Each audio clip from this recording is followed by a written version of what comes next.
Hi guys, I am professor Narayan नीले from भाग्यवेद academy. और आज हम देख रहे हैं फ्रेंड क्लास 10 का इंग्लिश का चैप्टर देख रहे हैं। लेसन नंबर 5 है जो हमने कल देखा था, एक पार्ट उसका कंप्लीट किया था, वही लेसन का आज हम सेकंड पार्ट कंप्लीट कर रहे हैं। इस लेसन का नाम है फुटप्रिंट्स विदाउट फीट, मतलब ऐसे पैर के निशान बट वहाँ पे पैर नहीं दिख रहे हैं बट निशान दिख रहे हैं। बराबर, कोई चलता है तो अपन को पैर भी दिखता है और निशान भी दिखते हैं, बट यहाँ पे थोड़ी सी मिस्टीरियस स्टोरी होने की वजह से बराबर वहाँ पे सिर्फ क्या दिख रहे हैं, सिर्फ फुटप्रिंट्स दिखाई दे रही है, फुट नहीं दिखाई दे रही। दैट्स वाई विदाउट फिट बोला है। फॉर एग्जाम्पल आपने इनविजिबल मैन देखा होगा जो दिखता नहीं है। जैसे आप लोगों ने ये देखा होगा क्या बोलते हैं उसको, मिस्टर इंडिया अनिल कपूर का, मैंने कल आपको बताया था शायद थोड़ा सा। तो फ्रेंड वहाँ पे चेयर थी, उस चेयर पे मिस्टर इंडिया बैठा था, तो सिर्फ चेयर दिख रही थी, मिस्टर इंडिया उनको नहीं दिख रहा था। बोगम वो खुश हुआ, आपको थोड़ा सा याद आया होगा फ्रेंड अभी। तो ये सारी बातें जो है तो ये बहुत महत्वपूर्ण है फ्रेंड, कि इनविजिबल मैन उसको फील होता है, उसको समझता है, बट दूसरों को वो कुछ भी दिखता नहीं है। बराबर, लेकिन यहाँ पे जो इनविजिबल मैन है ये कब किसको दिखता नहीं है, तो पूरा टोटल उसकी बॉडी क्या हो जाती है, एक स्पेशल एक ड्रग है, रेयर ड्रग है। वो एक साइंटिस्ट था, ग्रिफिन नाम था उसका, मैंने आपको बताया था। बराबर, तो बहुत बड़ा साइंटिस्ट है। मैंने आपको एक कैरेक्टर यहाँ पे बताया था। सबसे पहले मैंने आपको टाइटल के बारे में बोला था फ्रेंड, टाइटल आपको पता है अभी, फुटप्रिंट्स विदाउट फिट, मतलब ऐसे प्रिंट्स की जिसके फिट नहीं है।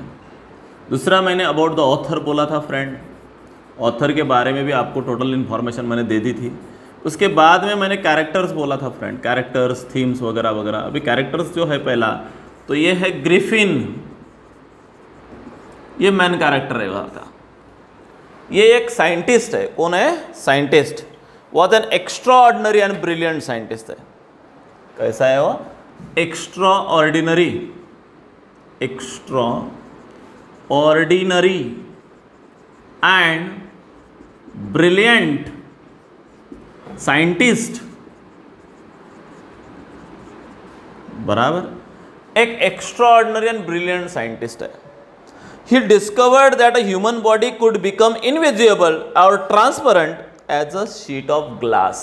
उसने एक रिसर्च लगाया है कि आदमी की बॉडी जो है वो टोटली क्या हो सकती है, ट्रांसपेरेंट हो सकती है या विजिबल हो सकती है एज अ ग्लास शीट। जैसे ग्लास का शीट हमारे सामने रखा होता है, बट हमें ऐसा लगता है उसके से अंदर से चले जाएं। बराबर, इतना वो ट्रांसपेरेंट होता है, मतलब कभी कभार हमें दीवार भी नहीं समझती है, इतना वो ग्लास क्या होता है, ट्रांसपेरेंट। हम सीधा जाते हैं और दीवार को क्या हो जाता है, टकरा जाते हैं, तब हमको और ग्लास है गया यहाँ पे।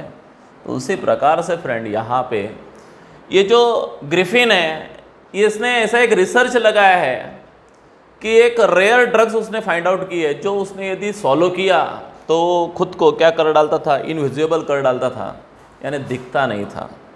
Okay friend, then it was a result of his long and constant experimentation. उसने अभी ये जो एक्सपेरिमेंट दिया था ऐसा करने का इनविजिबल, तो एक ही एक्सपेरिमेंट में वो ख़त्म हो गया था क्या? तो नहीं, he has to spend lot of time in it. बराबर है फ्रेंड, कोई भी छोटा मोटा एक्सपेरिमेंट क्यों ना हो, उसके लिए कम से कम 10-15 साल तो भी लग जाते हैं, और बड़ा यदि एक्सपेरिमेंट करना है तो 10-15 क्या पूरा लाइफ निकल जाता है, फिर भी एक्सपेरिमेंट होता नहीं है। ऐसा भी कभी कभार होता है, छोटा रहा तो 2 महीना 1 साल वगैरह तक निकल जाता है ऐसा। However he misuse his discovery, लेकिन डिस्कवरी का उसने जो डिस्कवरी किया था इनविजिबल बनने का, एक्चुअली उससे वो सोशल वर्क कर सकता था। बराबर, समाज के लिए काम कर सकता था, मिलिट्री के लिए काम कर सकता था, लेकिन नहीं, उसने देश हित के लिए काम कर सकता था, लेकिन उसने स्वार्थ के लिए उसका यूज़ करना चालू कर दिया और उसका मिसयूज़ करता था वो फॉर इज पर्सनल गेन। क्या करने के लिए? उसके पर्सनल कुछ गेन करने के लिए। बराबर, कमिटिंग थेफ्ट, वो हमेशा क्या करता रहा, थेफ्ट करता रहा। Burglaries and beating and robbing the innocent person, और बहुत बार रॉबिंग करता रहा, इनोसेंट लोगों को क्या भी करता रहा, लूटता रहा। तो ये काम था फ्रेंड किसका? हमारे ग्रिफिन का। ये जो कैरेक्टर मैं उसका एक्सप्रेस आपके सामने कर रहा हूँ, अभी तक मैंने स्टोरी स्टार्ट नहीं की है सेकंड पार्ट की, बुक्स निकाल के आप ज़रूर बैठिएगा, पेज नंबर 28 आइएगा। सब बच्चों ने बुक्स निकालो जल्दी से, 28 नंबर का पेज आ जाओ वहाँ पे। ओके, वो देखेंगे अभी। पहले मैं थोड़ा सा कैरेक्टर्स बता देता हूँ। रॉबिंग इनोसेंट पर्सन, वो हमेशा लोगों को, इनोसेंट लोगों को क्या करता था, रॉब करता था, तकलीफ देता था। He could have earn a fame and respect had he utilize his great discovery for the welfare of humanity. Actually इतना बड़ा अचीवमेंट उसका है, इतना ग्रेट डिस्कवरी उसका है कि यदि समाज के हित के लिए, ह्यूमैनिटी के लिए यदि वो यूज़ करता था तो उसको बहुत बड़ा नेम और फेम मिलने वाला था। लेकिन नहीं, उसने उसका यूज़ अलग चीज़ों के लिए करना चालू कर दिया। इनोसेंट लोगों को तकलीफ देने में चालू कर दिया, रॉबरी करने को चालू कर दिया, थेफ्ट करने को चालू कर दिया, लोगों को मारने में मिटने के लिए चालू कर दिया। ऐसा वो काम करता है। बराबर फ्रेंड, दैट इज़ रॉन्ग। मतलब उसकी रॉबरी का वो क्या यूज़ कर रहा है, रॉन्ग वे यूज़ कर रहा है। But is activity made him lawless, यानी वो हमेशा लॉलेस काम करता था। His invisibility was possible only when he did not wear any clothes. लेकिन उसकी इनविजिबिलिटी काम कब करती थी, उसकी बॉडी इनविजिबल होती है, कपड़े नहीं। बराबर। एंड दैट्स वाई जब वो न्यूड रहता था, न्यूड समझता आपको, नंगा रहता था, तब ही उसकी इनविजिबिलिटी काम करती थी। यदि उसने कपड़े पहने तो वो नहीं दिखता था, बट कपड़े तो दिखते थे लोगों को चलते समय। या शूज़ पहने तो शूज़ दिखते थे, या हैट पहने तो ऊपर की हैट दिखती थी। लेकिन क्या नहीं दिखता था उसके ऊपर, यानी उसका फेस वगैरह नहीं दिखता था। थोड़ा सा इस प्रकार से वो काम करता था। तो उसे यदि इनविजिबल बनना पड़ता था तो पूरा पहले क्या पड़ता था, न्यूड बनना पड़ता था, नेकेड बनना पड़ता था, then he will be become an invisible. और फिर वो चोरी रॉबरी वगैरह करता था। ये उसका मेन प्रॉब्लम था। और वो रहता था, मैंने बोला आपको, लंदन सिटी में। तो ऑब्वियसली मुझे बताओ आप, क्या लंदन सिटी में न्यूड रहना पॉसिबल है? तो नहीं, क्योंकि वहाँ पे ट्रिमेंडस ठंड होती है। क्या होती है? ठंड होती है। और उसी ठंड के कारण वो क्या नहीं कर सकता फ्रेंड, वहाँ पे न्यूड नहीं रह सकता। और फिर इनविजिबिलिटी उसकी काय काम की नहीं, उसका वही प्रॉब्लम था। देखो फ्रेंड, हमने देखा है बहुत सारे फिल्मों में या कुछ किधर, एक आधी चीज़ अच्छी रहती है लेकिन उसका एक ड्रॉबैक होता है, और वही ड्रॉबैक उस चीज़ को पकड़वाने में, पुलिस को पकड़वाने में मदद करता है। जैसे हमने देखा मिस्टर इंडिया में भी एक ड्रॉबैक था, वो इनविजिबल तो बनता था लेकिन रेड कलर में वो दिखता था। बराबर। और एटलास मोगैम्बो ने वही रेड कलर के लाइट लगा दिए थे और मिस्टर इंडिया को क्या किया था, पकड़वाया था। Like that same condition here, इसका भी एक प्रॉब्लम है। यदि उसने कपड़े पहने, देखो ठंड है, वहाँ पे इनविजिबल बन के ही काम कर सकता है, लेकिन ठंड के वजह से न्यूड भी नहीं रह सकता है इनविजिबल बनने के लिए, क्योंकि ठंड ट्रिमेंडस उसको क्या करती है, चुभती है। बराबर। आपको भी बोला मैंने कि यदि दिसंबर के महीने में हमारे न्यूड रहो भाई आप घर में, तो बाहर निकलो तो फ्रेंड कपड़े पहन के भी गाड़ी पे बैठना पॉसिबल नहीं होता है। इतने हमारे यहाँ पे भी क्या है, ठंड है, यानी हमारे हाथ वगैरह टोटली क्या हो जाते हैं, जकड़ जाते हैं। जिस हैंडल हम पकड़ते गाड़ी का, टू व्हीलर का या साइकिल का, वो एकदम क्या हो जाता है, हमारा हाथ भी एकदम नम हो जाता है, बधिर हो जाता है, उसको कुछ भी सेंसेशन नहीं रहता है। तो इमेजिनेशन करो, ये हमारी इंडिया की ठंडी है, इसकी वजह से हमारा ये हाल होता है। तो ऑब्वियसली वो जो ठंड है वहाँ की, वो तो कहा कि ये फ्रेंड यू कैन इमेजिन, वो तो डायरेक्टली लंदन की है, वहाँ पे तो स्नोफॉल होता है। अब इमेजिनेशन कीजिए उसके लिए वो पॉसिबल है क्या, लेकिन फिर भी वो कुछ पैसों के लिए ऐसा करता था। ओके, ऐसा वो कैरेक्टर है। चलो आप पेज नंबर आ जाओ, निकालो ये बुक्स, फुटप्रिंट्स विदाउट फिट। और ये जो लेसन है हमारा, ये मेजर लेसन है। इसको मेजर क्यों बोलेंगे हम? क्योंकि लेसन का नाम भी हमारा फुटप्रिंट्स विदाउट फिट है, और दूसरी बात ये बुक का भी नाम इसी लेसन के ऊपर से लिया गया है।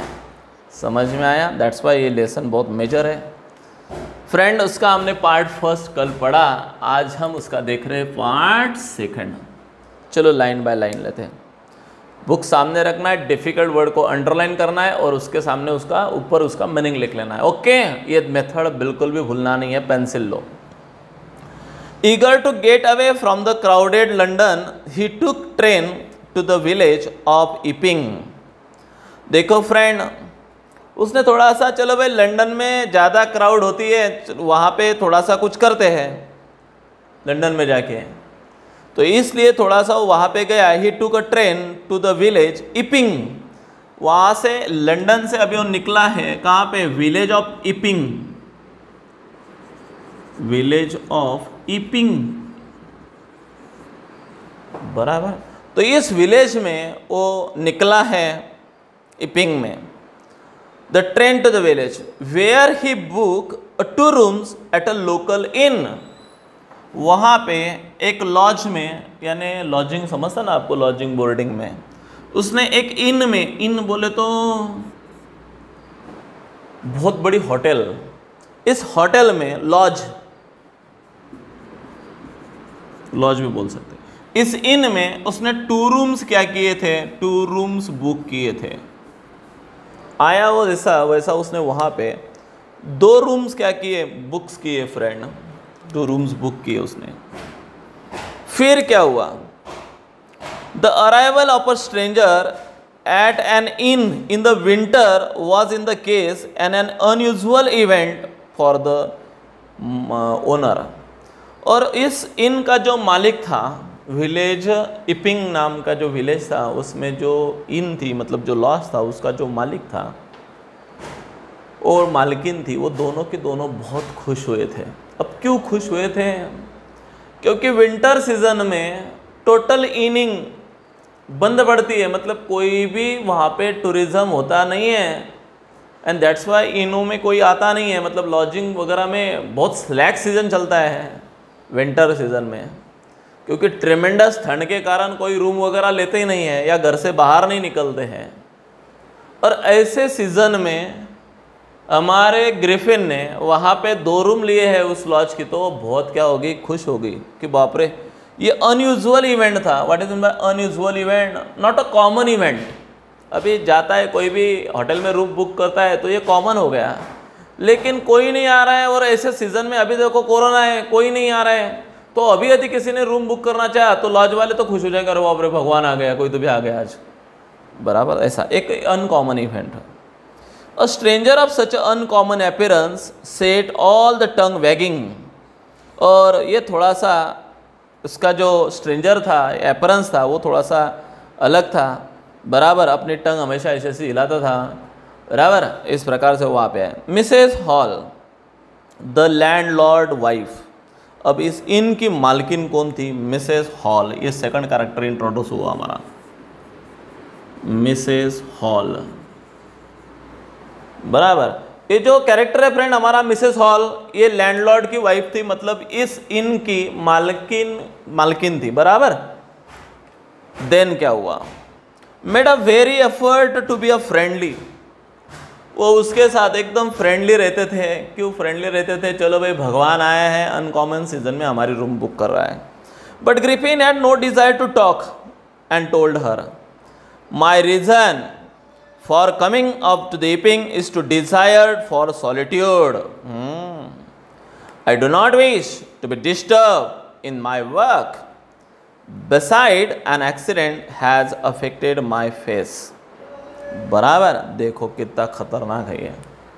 अभी ये औरत उसके साथ फ्रेंडली बातें करना चाहती है, तो ग्रिफिन ने उसको क्या बोला, देखो मैम, मैं यहाँ पे रूम लेने आया हूँ only because of specific purpose है मेरा, that's why I come here, I stay here. तो मेरा स्पेसिफिक पर्पज़ क्या है, तो मेरा स्पेसिफिक पर्पज़ है I want to spend my life loneliness, solitudeness. मैं मेरी पूरी ज़िंदगी अभी यहाँ पे जितने दिन रहूँगा वो मेरा आइसोलेशन में रहना चाहता था। घर में मेरे बहुत भीड़ है, एंड दैट्स वाई मैं आइसोलेशन में रहना चाहता था, और that's why I come here and book this room. Please do not disturb me.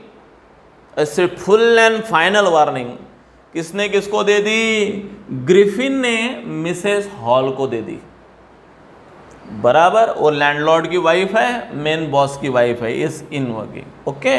उसने डायरेक्टली बोल दिया, मैडम देखो ऐसा ऐसा है, मुझे बिल्कुल भी my reason for coming to the Iping, ध्यान देना वहाँ पे जरा, is to desire for solitude. Write down, solitude का मतलब एकांतवास, लोनलीनेस। मैं यहाँ पे आया हूँ तो लोनलीनेस के लिए। I do not wish to disturb in my work, मेरे काम में मुझे दखल अंदाजी नहीं चाहिए। Beside an accident has affected my face. Please मुझे ज़रा शांति दे दिए और यहाँ से चले जाइए, मुझे थोड़ा सा सदमा पहुँचा है, उससे मैं थोड़ा सा बाहर आना चाहता हूँ। Okay. Satisfied that her guest was an eccentric scientist. Eccentric scientist,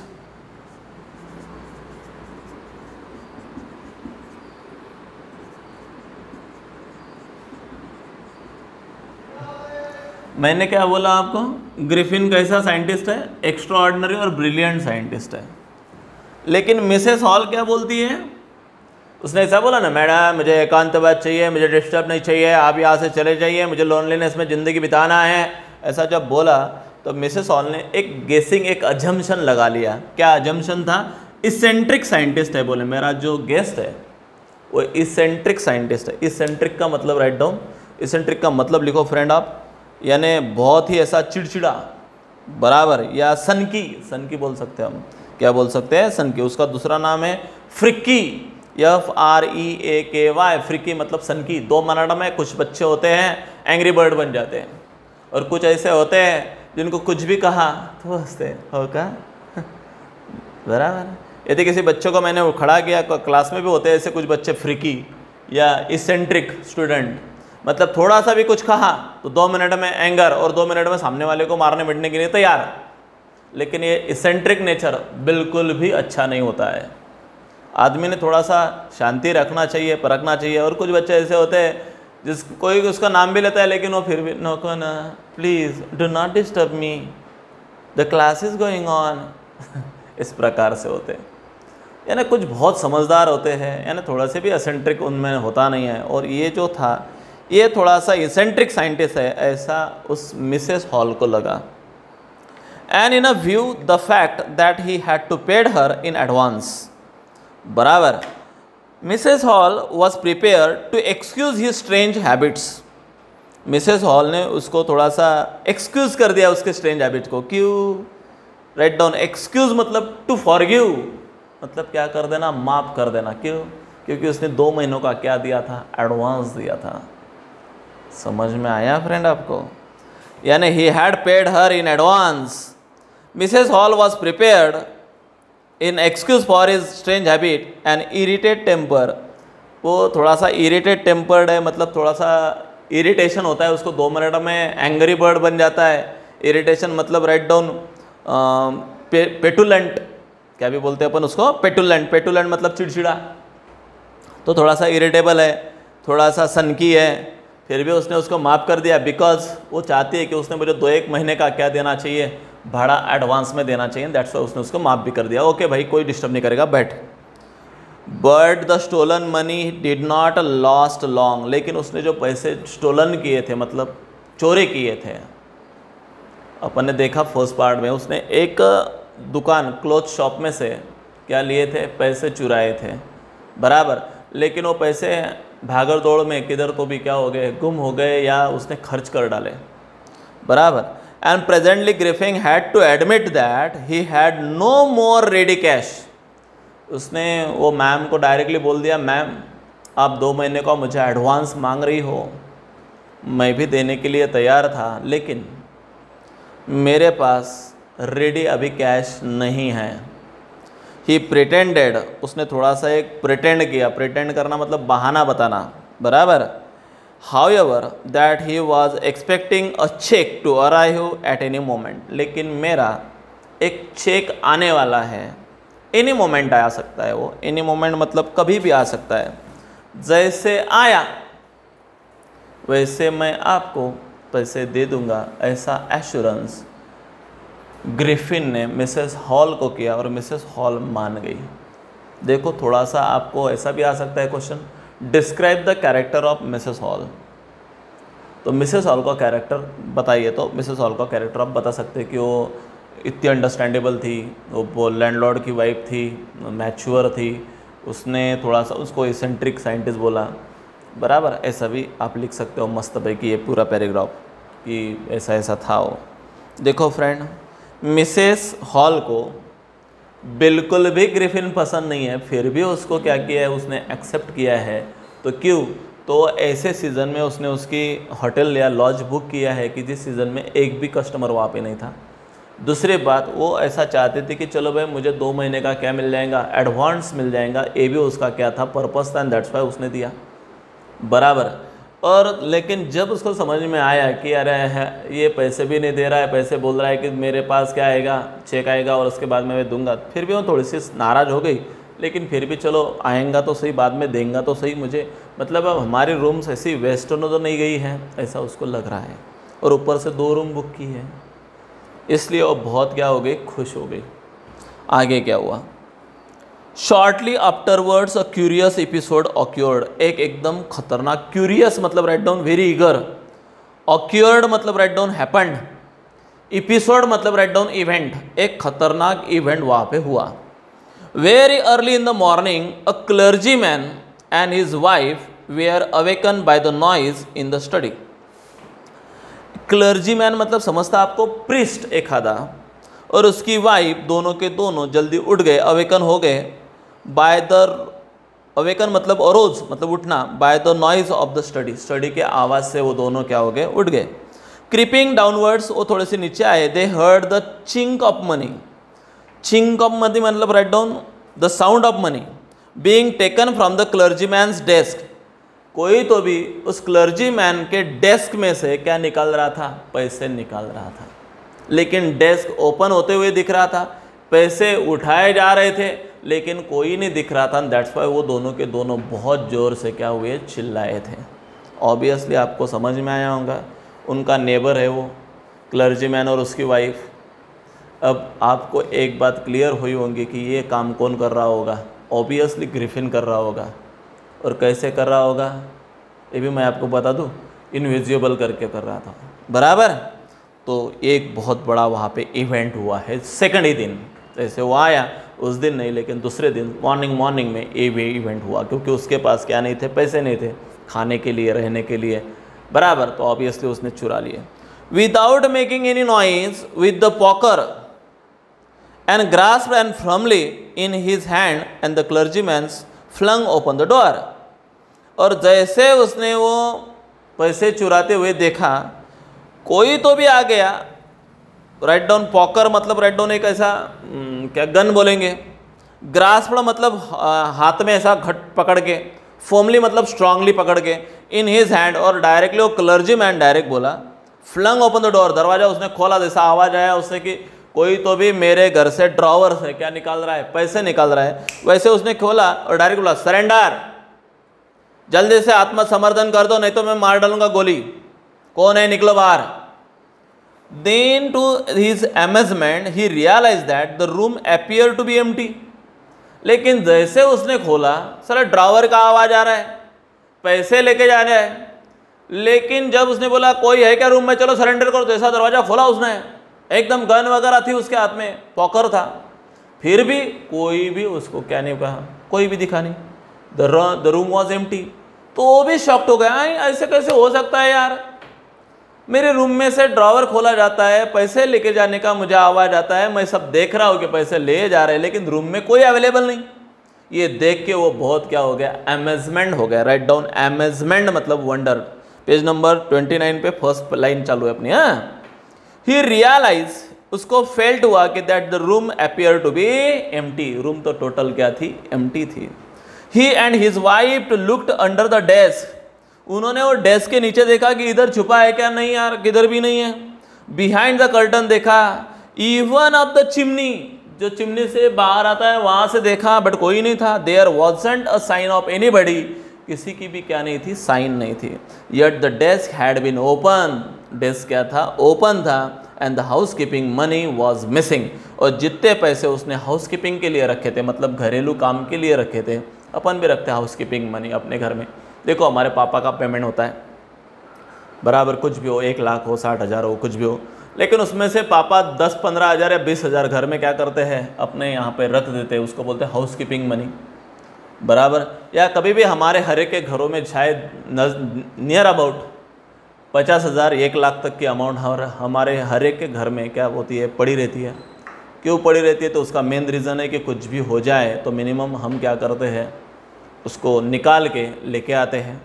तो ये प्रकार है वहाँ पे फ्रेंड। तो उसी प्रकार से उसने कुछ हाउस कीपिंग के लिए मनी रखा था, वो पैसे सारे के सारे क्या हुए थे, मिसिंग हुए थे। क्या क्या हुआ था, अमेजमेंट थिंग। जोर से आपको एक क्वेश्चन जरूर आता है, describe the event, the second day event in the morning in the house of clergy man and his wife. तो ये पूरा इवेंट आपको डिस्क्राइब करना है कि सुबह सुबह वो दोनों के दोनों चिल्लाएं क्योंकि उनके घर से ड्रॉवर में से पैसे क्या हो रहे थे, निकाल गए थे, चोरी हो गई थी। लेकिन जैसे उनको आवाज़ आया था उन्होंने दरवाज़ा खोला और जैसे खोला वैसे पोकर तान दिया, गन तान दी सामने वाले के ऊपर और बोला चलो जल्दी से निकल जाओ, हैंड्स अप, बराबर सरेंडर करो नहीं तो हम मार डालेंगे। लेकिन वहाँ पे कोई नहीं था, रूम वॉज टोटली एम्प्टी थी, डेस्क ओपन था, वहाँ के पैसे क्या थे, मिसिंग थे। ये देख के वो शॉक्ड हो गए। इवन उन्होंने कर्टन देखा, डेस्क के अंडर का पार्ट देखा, चिमनी का पार्ट देखा, लेकिन सारे तरफ कोई भी कुछ दर भी नहीं था।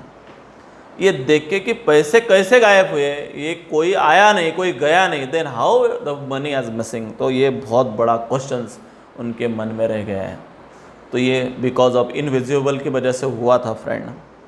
Extra ordinary affair the clergyman kept saying for the rest of the day. यानी उस दिन से वो लोगों को वो बात बार बार क्या करने लगा, शेयर करने लगा, मेरे घर में एक्स्ट्रा ऑर्डिनरी अफेयर हुआ, मतलब एक असामान्य बात हुई, ऐसा ऐसा हुआ था। यानी जो इवेंट पॉसिबल नहीं है वो आदमी हमेशा लोगों के साथ क्या करता है, शेयर करता है। वैसा वो अपना वो इवेंट क्या करने लगा, शेयर करने लगा। समझ में आया फ्रेंड आपको? तो इस प्रकार से वो शेयर करता रहा। But it was not an extraordinary as the behaviour of Mrs Hall's furniture a little later that morning. लेकिन ये तो कुछ भी ऐसा ही एक्स्ट्राऑर्डिनरी इवेंट्स किसके साथ हुआ था, मिसेस हॉल्स के फर्नीचर के साथ हुआ था मॉर्निंग में। उसके बाद the landlord and his wife were up very early, वो जल्दी उठते थे। They are surprised to see the scientist door wide open, scientist का दरवाज़ा क्या था, खुला था। Usually it was a shut and locked, वो हमेशा क्या रहता था, दरवाज़ा बंद रहता था और लॉक रहता था, बट आज वो दरवाज़ा क्या था, खुला था। एंड ही वॉज फ्यूरियस, वो पहले से तो एंग्री बर्ड था। If anyone enter in his room, किसी को उसके रूम में आने नहीं देता था। The opportunity seems too good to be a missed. तो फिर यही हमारे पास एक बहुत बड़ी क्या थी, अपॉर्चुनिटी थी। तो फिर ये दोनों के दोनों मिस्टर एंड मिसेस कौन, हॉल्स, ओके, ये दोनों के दोनों उसके रूम में पीप करने के लिए गए। What is mean by peep, मतलब ऐसा झुक के देखना, झांक के देखना। तो they peeped around the door and saw nobody, but उन्होंने देखा कि घर में कोई नहीं है। एंड डिसाइडेड टू इन्वेस्टिगेट, फिर उसके घर की थोड़ा सा इन्वेस्टिगेशन उन्होंने करना चालू कर दिया। इन्वेस्टिगेशन मतलब समझता है आपको, थोड़ी सी झांक झुक करना, मतलब टू एग्जामाइन करना, मतलब क्या करना, परीक्षा लेना कि चलो भाई क्या है क्या नहीं उसके यहाँ पे। The bed clothes were cold, bed cloth पूरे ठंडे पड़ चुके थे। Showing that the scientist must have been up for some time and the stranger still the clothes and bandage that he always wore by laying about the room। लेकिन उसने देखा कि जो हमेशा कपड़े वो पहनता था वो कपड़े अंदर ही थे, मतलब बैंडेज भी वहाँ पे था और वो क्लोथ्स भी वहीं पे थे, मतलब वो इनविजिबल बना था विदाउट कपड़े के। लेकिन ये बात वहाँ के लोगों को या मिसेस एंड मिस्टर हॉल को ये बात हजम नहीं हुई थी कि कपड़े अंदर है, फिर ये आदमी गया कहाँ, बराबर। ये क्वेश्चंस चलो, दो एक्स्ट्रा ऑर्डिनरी अफेयर्स हुए हैं वहाँ पे। एक एक्स्ट्रा ऑर्डिनरी अफेयर्स किसके घर में हुआ है, ध्यान में रखना है, the clergy man and his wife. और दूसरा इसी के ही रूम में, मतलब मिस्टर एंड मिसेस हॉल ने इसके रूम में, ग्रिफिन के रूम में देखा तो वहाँ पे सब कुछ पड़ा था, दरवाज़ा ओपन था, सब ठंडी हो गई थी चीज़ें, क्योंकि समय में आ रहा था कि वो बहुत समय से बाहर था। ओके फ्रेंड, चलो देखते हैं। But it was not an extraordinary the behaviour of Mrs Hall's. Okay, हो गया वो। All of the sudden Mrs Hall heard the snip close to her ear. लेकिन एक मिनट में, right down all of sudden मतलब at once, luggage, जैसे वो उसके घर में पिपिंग कर रहे थे उसी समय पे Mrs Hall heard the snip close. Snip मतलब सूंघना, कोई तो भी उसके कान के पास सूंघने की आवाज़ आ रही, मतलब कोई तो भी उसके कान के पास से गुजरा तो उसको ब्रीदिंग की आवाज़ आ गई, तो वो एकदम स्निप, राइट डाउन, स्निप का मतलब स्विप, WHIFF, स्विप मतलब सूंघना, ऐसे सूंघते ना अपन, कुत्ते सूंघते हैं, उसी प्रकार से उसके कानों के पास कोई तो भी सूंघ रहा है, ऐसा उसको फील हुआ। A moment later the hat on the bed post lift up, उसके बाद में वो एक वहाँ पे हैड थी, वो ऑटोमेटिक वहाँ से लिफ्ट हुई और दूसरी जगह पे गई। लिफ्ट अप मतलब जंप करना। And dash into her face, और उसके फेस के पास से वो हैड चली गई। Then the bedroom chair become alive, जो बेडरूम की जो चेयर थी वो अलाइव हो गई, मतलब वो ऐसे ऐसे हिलने लगी, जो मैंने बताया आपको मिस्टर इंडिया का इवेंट्स, सिर्फ चेयर हिलते हुए समय दिख रही थी। Springing into the air it charge and straight at her, और ऐसा लग रहा था कोई तो भी उसको छोड़ के स्ट्रेट उसके पास से गया हो। लेग्स फॉरमोस्ट, फॉरमोस्ट मतलब before, and she and her husband turn away in the terror, और ये सब सीन देख के वो दोनों के दोनों काय में आ गए, चेंज इनटू अ टेरर, एकदम डर गए थे। The extraordinary chair pushed them both out of the room, वो चेयर का हिलने का देख के वो तो डायरेक्टली दोनों के दोनों बाहर चले गए। They appeared thus to slam and lock the door after them, और जैसे वो बाहर गए 2 मिनट में दरवाज़ा क्या हो गया, उनके चेहरे के ऊपर उसने बंद कर दिया। लेकिन बंद करने वाला दिख नहीं रहा था, सिर्फ डोर क्या हुआ, बंद हुआ। चेयर में बैठा कौन था ये पता नहीं था, लेकिन चेयर हिल रही थी। ये सारे बातों ने मिस्टर एंड मिसेस हॉल को, चेयर कैसे हिल रही थी ये तो उसको नहीं समझा, लेकिन वो दोनों के दोनों जरूर हिल गए थे, ये मुझे पता चला। समझ में आया फ्रेंड? ये दोनों मिस्टर एंड मिसेस हॉल, ये चेयर हिलते हुए देख के वो दोनों के दोनों हिल जरूर गए थे। उसके बाद में डोर ऑटोमेटिकली बंद हुआ उनके पीछे, तो ये भी बहुत बड़ा क्या था, सदमा था उनके लिए। एक सदमा नीचे हुआ है मिस्टर एंड मिसेस क्लर्जी के साथ, क्लर्जीमैन के साथ। दूसरा event mister and Mrs hall के साथ हुआ है, बराबर, वो भी किसके रूम में, ग्रिफिन के रूम में। तो फिर अभी थोड़ा सा वहाँ पे डाउट हो गया है, आगे क्या हुआ। Mrs hall almost fell down the stairs in a historic, historic मतलब डायरेक्टली वो तो आ गई और डायरेक्टली स्टेयर थी पीछे से, स्टेयर में आके ऐसे बैठ गए और हिस्टेरिक हो गई। What is mean bye historic, write down. Neurotic, neurotic का मतलब लिखो बेहोश होना, वो थोड़ी सी क्या हो गई, बेहोश हो गई। She was convince that the room was haunted by the spirit, उसके मन में एक बात जरूर हो गई आज से कि yes the room is haunted by the spirit.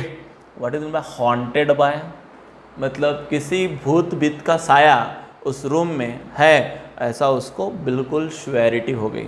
Spirit मतलब राइट डाउन सोल, आत्मा, कोई तो भी आत्मा वहाँ पे रहता है, ऐसा उसको लगा। And that the stranger had somehow caused those two enter into the furniture, और दैट्स वाई कोई तो भी आत्मा फर्नीचर में वहाँ पे बैठा था और चेयर हिल रही थी। My poor mother use to seat in that chair she moan, फिर उसने एक अंदाज़ा लगा लिया। देखो आदमी को क्या है, थोड़ा बहुत भी कुछ हिंट मिल गई ना तो आदमी का दिमाग 5 मिनट भी शांति से नहीं बैठता, और वो गेसिंग करते रहता है। क्या करते रहता है? गेसिंग, तर्क वितर्क लगाते रहता है। हम भी क्यों ना हो, एक आधे के घर में एक आधा कोई जाते हुए दिखा हमको, यस उसके घर में ये कौन है, स्ट्रेंजर, तो फिर हमारे तर्क वितर्क करना क्या हो जाते हैं, शुरू होते, साला कौन होगा, क्यों आया होगा, क्या रीज़न होगा, रिलेटिव्स होंगे क्या उनका, शादी वगैरह होंगे, कार्ड बांटने के लिए आएगा, लेकिन उसके हाथ में तो कोई नहीं है, कुछ भी नहीं है, तो फिर कौन होगा। और आधा घंटा बैठा, क्यों बैठा, variety of reasons, variety of क्या बोलते thoughts arises in our mind. तो इस प्रकार से हमारे माइंड में सैकड़ों थॉट्स होते हैं। तो अब जब चेयर हिल रही थी, उसमें कोई दिख नहीं रहा था, दरवाज़ा स्लैम्पेड हुआ, हैट वहाँ से वहाँ गई, ये सारी बातें देख के वो तो चक्रा आ गई, न्यूरोटिक हो गई, वहाँ पे गिर गई। लेकिन गिर जाने के बाद में 5-10 मिनट के बाद में होश में कॉन्शियस हो गई, तब उसको और वेरियस थॉट्स आने लगे। क्या आने लगा, ये जो रूम थे, बोले यहाँ पे जो साइंटिस्ट मैंने रखा है वहाँ पे मेरी मदर रहती थी, बोले बराबर चेयर में बैठती थी। To think should rise up against me now, और शायद वही उसका ही स्पिरिट होगा, उसका ही आत्मा होगा, ऐसे उसको लगा। The feeling among the neighbours was that the trouble was cause by the witchcraft. Witchcraft मतलब राइट डाउन एक क्या बोलते हैं उसको, विचक्राफ्ट बोले तो जादू टोना करने वाली, चिटकिन, बराबर ऐसा कोई तो भी विच आई होगी बोले, बराबर। विच क्राफ्ट का मतलब जादू टोना किसी ने किया होगा, बट द विच क्राफ्ट और नॉट, पर थी या नहीं, सारे मोहल्ले में, नेबर में वही चर्चा क्या होने लगे, शुरू होने लगे। When the news of the burglary at the clergyman's home became known, the strange scientist was strongly suspected of having a hand in it. जैसे क्लर्जीमैन के घर में चोरी हुई थी और उसका दरवाजा ओपन मिला था, ये रीज़न बहुत था नेबर्स के लिए और बाकी के आजू बाजू लोगों के लिए और मिसेस और मिस्टर हॉल के लिए। यानी सब लोगों का सस्पेक्ट यानी संशय किसके ऊपर था, शक किसके ऊपर था, तो सिर्फ एंड सिर्फ इस साइंटिस्ट के ऊपर था, बराबर, कि इसी का उसमें हाथ होगा। ये सबको ऐसा सस्पेक्टेड था, सस्पेक्टेड मतलब राइट डाउन डाउटेड था।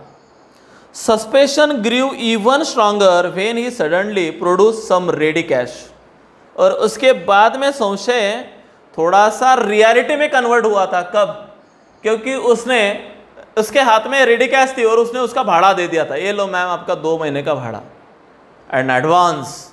और मिसेस हॉल को उसके पहले दिन बताया था कि मेरा चेक आने वाला है, चेक आया कि मैं दूंगा, शायद 8-10 दिन के बाद में आएगा, लेकिन सेकंड डे में कैसा आ गया, ये बहुत बड़ा सस्पेक्ट वहाँ पे था, संशय था। और जब रेडी कैश दिखाई दी उसके घर में, यानी बिंदास वो कुछ भी खा रहा है, मस्त एंजॉय कर रहा है, उसका मतलब क्लर्जी मैन के घर से कैश गायब होना, इसके हाथ में कैश आना, ये एंजॉय करना, और मिस्टर हॉल के पास भी कैश आना, मिसेस हॉल के पास, तो ऑब्वियसली ये सारी बातों का सिर्फ एक ही रिस्पॉन्सिबल है, वो है ग्रिफिन। ऐसा फर्मली डिसीजन या फर्मली क्या बोलते हैं अजम्पशन किसका हुआ था, मिसेस हॉल का हुआ था। इसने डायरेक्टली गृहित ही पकड़ा था कि ये ही रिस्पॉन्सिबल है। Though he had admitted not long before that he had no money, लेकिन उसने कुछ दिन तक एडमिट नहीं किया था कि मेरे पास क्या है, पैसे है, लेकिन वो जो खर्चा कर रहा था, खा पी रहा था, एंजॉय कर रहा था, उससे समझ में आ रहा था। The village constable was secretly send for, फिर एक विलेज में, उस विलेज में कांस्टेबल सेंड किया था कि चलो भाई तू सीक्रेटली तपास करते रहे, जैसे सीआईडी आते हैं वो क्या करते हैं, किसी का सर्च करते हैं। Instead of waiting for the constable, Mrs Hall went on to the scientist. इस कांस्टेबल के पास तो कंप्लेंट कर डाली थी, लेकिन उसका राह न देखते हुए पूरा वॉच कौन कर रही थी, Mrs hall, who had somehow mysteriously appeared from his empty bedroom, बराबर। तो somehow mysteriously appeared from his empty bedroom, उसके बेडरूम में भी कोई तो भी empty appearance हुआ था, ये उसको समझ में आया था। यानी सबसे ज़्यादा तपास तो कौन कर रही थी, मिसेस हॉल ही कर रही थी। तो बेचारा Mrs Hall went to the scientist who had somehow mysteriously appeared from his empty bedroom, तो उसके एम्प्टी बेडरूम से जब वो आया था तब उसने मिस्टीरियसली कुछ चीज़ें वहाँ पे देखी थी, वो चीज़ें उसके लिए बहुत कुछ यानी क्ल्यू था। I want to know what you have been doing to my chair upstair, she demanded. तो एक दिन उसको वो ऊपर के चेयर अपस्टेयर में भी दिखा था, तो उसने वो भी किया था, तो यहाँ पे क्या कर रहा है। And I want to know how it is you came out of the empty room and how you entered in to the locked room. तो उसको दो बात बहुत संशय थे कि उसका डोर लॉक था टोटली उसके बेडरूम का या ट्रेजरी रूम का, लेकिन उसमें वो था, मतलब लॉक होके भी तो यहाँ पे कैसा है, बराबर। ये 2-3 बातें उसके लिए बहुत ही फर्म यानी कंक्लूज़न के ऊपर वो आ गई थी कि फर्मली कंक्लूज़न यही था कि ये सारी बातें हो ना हो कौन कर रहा है, ग्रिफिन कर रहा है। यानी जितना कांस्टेबल नहीं स्टडी करने वाला था उसका, उतना स्टडी किसने कर डाला था, मिसेस हॉल ने कर डाला था। आगे क्या हुआ, the scientist was always quick tempered, scientist क्या था, क्विक टेम्पर्ड था। Now he become a furious, वो एकदम क्या हो गया, एंग्री बर्ड बन गया। यू डोंट अंडरस्टैंड हु और व्हाट आई एम, तुझे समझता नहीं मैं कौन हूँ और क्या हूँ, तुम मेरे ऊपर ऐसे इल्ज़ाम क्यों लगा रही हो, he shouted. Very well I will show you, मैं तुझे दिखा दूंगा, ऐसा उसने धमकी वजह वार्निंग उसको दिया था। ऐसा उसने बोलना नहीं चाहिए था, लेकिन ऐसा एंग्री बर्ड था ना वो, 2 मिनट में किसको नहीं सहन सकता, वो डायरेक्ट बोल दिया था। Suddenly he threw of the bandage, और 2 मिनट में उसने उस खुद का क्या निकाला, bandage, and whiskers and spectacles, उसने गॉगल वगैरह निकाला, देन इवन द नोज, उसका नोज भी निकाला। It took him only a minute to do this, ये सब करने में उसको 1 मिनट लगा। The horrified people in the bar found themselves staring at the headless man, और सारे लोग वहाँ के उसके तरफ, हेडलेस मैन की तरफ देखने लगे कि बाप रे, बैंडेज निकाल रहा है लेकिन उसका तो कोई हेड नहीं है। मिस्टर जाफर, वो कांस्टेबल आया और मिस्टर जाफर ने उसको पकड़ लिया। द कांस्टेबल नाउ अराइव्ड, वो आया, and was quite surprise the find that he had to arrest the man without a head, और फिर वो तो एकदम शॉक हो गए कि मैं ऐसे आदमी को अरेस्ट कर रहा हूँ कि जिसका क्या नहीं है, हेड नहीं है। बट जाफर, ये 3rd कैरेक्टर यहाँ पे अनाउंस हुआ है, मिस्टर जाफर, ध्यान में रखना है फ्रेंड, 3रा कैरेक्टर है।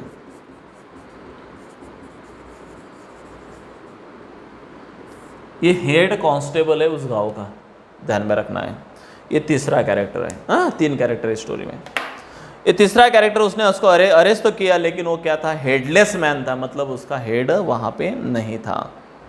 वॉज इजीली, इसलिए उसने ऐसे आदमी को पकड़ा था जिस आदमी का हेड नहीं था। But Jaffer was not easily prevented from doing his duty. What is mean by prevented, मतलब रोकना, चेक करना, लेकिन उसको समझ में नहीं आ रहा था कि यार मेरी ड्यूटी क्या है, एक्चुअली मैंने उसको कुछ भी करते हुए नहीं दिखाया, मैं कैसे पकड़ूं, बराबर। तो उसने he had to arrest the man without a head, but Jaffer was not easily prevented from doing his duty, लेकिन उसको ऐसे नहीं लग रहा था कि मैं मेरी ड्यूटी कर रहा हूँ, क्योंकि इजीली उसके हाथ में वो आ गया था। It magistrate warrant order the person's arrest and then that the person had to be arrest with और विदाउट हिज हेड। उसके पास में कोई वारंट नहीं था मैजिस्ट्रेट का, फिर उसको कैसे लेके जाए, ये उसको थोड़ा सा लेके जाने में वो थोड़ा सा कतरा रहा था, क्योंकि यदि किसी ने पूछा उसको कि where is the warrant, what you have done, what is this crime, तो क्या बताऊँ, ये बहुत बड़ा क्या था, क्वेश्चन था। There followed the remarkable scene as the policeman tried to get hold of a man and who was becoming more and more invisible as he threw off one garment after another. उस police ने उसका हाथ पकड़ा था और वो एक एक गारमेंट फेंक रहा था उसके हाथ से, यानी पहले कोट फेंक रहा था, फिर उसके बाद में शर्ट निकाला, finally the shirt flew into the air, सिर्फ शर्ट बचा था वो भी उसने फेंका। And the constable found himself a struggling with someone who could not see at the all.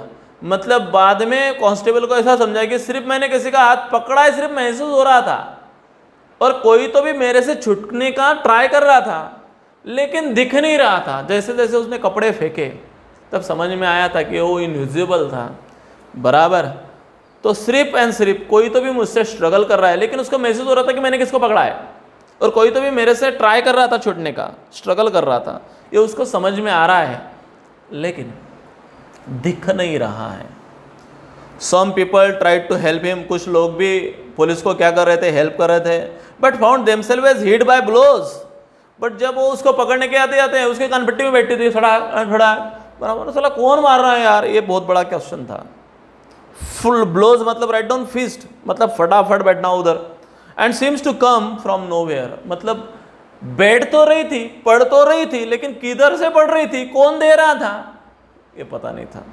यानी मार पड़ रही थी, लेकिन किधर से और कौन दे रहा था, ये लोगों को नहीं समझ में आ रहा था, बराबर। In the end the Jaffer was knocked unconscious as he made a last attempt to hold on the unseen scientist. लेकिन बाद में एंड में वो भी अनकॉन्शियस हुआ। अनकॉन्शियस हुआ मतलब बेहोश हो गया, क्योंकि उसको भी समझ में नहीं आ रहा था कि ये क्या हो रहा है। मतलब आज तक उसने ऐसा आदमी नहीं देखा था, उसको भी ऐसा लगा कि मैं किसी स्पिरिट को पकड़ रहा हूँ क्या। There was nervous and excited cries of hold him, लेकिन फिर भी लोग बहुत ज़ोर ज़ोर से चिल्ला रहे थे, पुलिस इंस्पेक्टर साहब छोड़ना नहीं उसको, होल्ड हिम, उसको पकड़ के रखो। But this was easier said and than done, लेकिन कहना बहुत आसान था, लेकिन कांस्टेबल को पकड़ना मुश्किल था। क्यों? क्योंकि वो आदमी दिख नहीं रहा था और ऐसे आदमी को पकड़ना पॉसिबल नहीं है जो दिख नहीं रहा है। Griffin had shaken himself free and no one knew where to lay hands on him.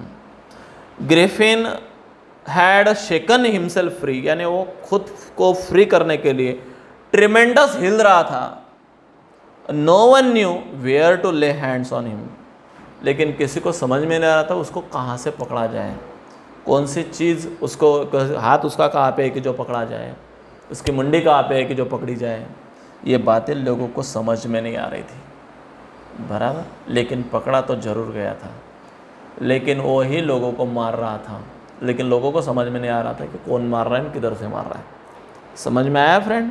इस प्रकार से ये स्टोरी यहाँ पे ख़त्म होती है किसकी, ग्रिफिन की, कि जो इनविजिबल था, लोगों को सिर्फ उसके फुटप्रिंट्स दिखाई दे रहे थे, फिट नहीं दिख रहे थे, बराबर। तो ये सारी बातें इनविजिबल मैन की कहानी है। ये थोड़ा सा यानी अनबियरेबल है, यानी थोड़ा सा हम सह नहीं सकते उसको, ऐसा है। तो यहाँ पे एक क्वेश्चंस मैं आपको बोलना चाहता हूँ। देखो वहाँ पे कुछ क्वेश्चंस है। पहला वाला, why does Mrs hall find the scientist eccentric. उससे वो इसेंट्रिक क्यों लगा? तो वहाँ पे मैंने 2-4 सेंटेंस आपको बोले थे, comma into double in comma में है वो सेंटेंस। तो ये सेंटेंस ध्यान में रखना कि मैडम मैं अकेला रहना चाहता हूँ, प्लीज़ मुझे डिस्टर्ब ना करें, बराबर। हाँ, तो इसके वजह से वो इसेंट्रिक लगा। What curious episode occurred in the study. कौन सा क्यूरियस एपिसोड वहाँ पे हुआ था? तो clergyman and his wife were awaken by the noises in the study very early in the morning. सुबह सुबह स्टडी रूम में कुछ तो भी हुआ था, ऐसा उसको लगा था। When they come the down stage they heard the chink of the money being taken from the clergyman desk. उनको समझ में आया था कि कोई तो भी क्लर्जीमैन के डेस्क से पैसे लेके जा रहा है। He flung open the door and shouted surrender. उन्होंने दरवाजा ओपन किया और ऐसा किया, surrender. Even after through the search there wasn't a sign of anybody. लेकिन वहाँ पे कोई भी बॉडी नहीं दिखाई दी, कोई भी आदमी नहीं दिखाई दिया। They found the desk open money missing and they wondered at such a curious episode. तो वो एक बहुत बड़ा क्यूरियस एपिसोड था। लास्ट वाला क्वेश्चन देखते हैं। What other extraordinary thing happened at the inn में ऐसी कौन सी एक्स्ट्राऑर्डिनरी थिंग हुई थी उस होटल में? One morning the landlord and his wife Mrs Hall were surprise to see the Griffin's door wide open. उसका दरवाजा खुला था। Usually it was a shut and locked. When they come to his room Mrs Hall heard the sniff near her ear. कोई तो भी उसके कान के पास से सुन के गया, ऐसा उसको समझ में आया। Then the hat on the bed post lift up. वहाँ की जो बेड पोस्ट पे हैट रखी थी वो वहाँ से वहाँ गई। It dashed itself into the her face. उसके चेहरे से गई। Then the chair started to moving charged at her, बराबर। They turn to the fear and moving the chair pushed both of them out of the room. The door was locked after them. तो ये सारी बातें बहुत ही typical वहाँ पे घटित हुई है। इस प्रकार से फ्रेंड यहाँ पे मेरा part second footprints without fit का पार्ट सेकंड खत्म हुआ। Regarding this if you any kind of problem please ask me, I will solve each and every problem of you in my comment box. Okay friend, और यदि ये story अच्छी लगी हो या मेरा टीचिंग आपको अच्छा लगा हो तो प्लीज़ वहाँ पे सब्सक्राइब का बटन है वो ज़रूर दबाइएगा एंड लाइक मेरे वीडियो को ज़रूर कीजिएगा। Thank you, bye, see you.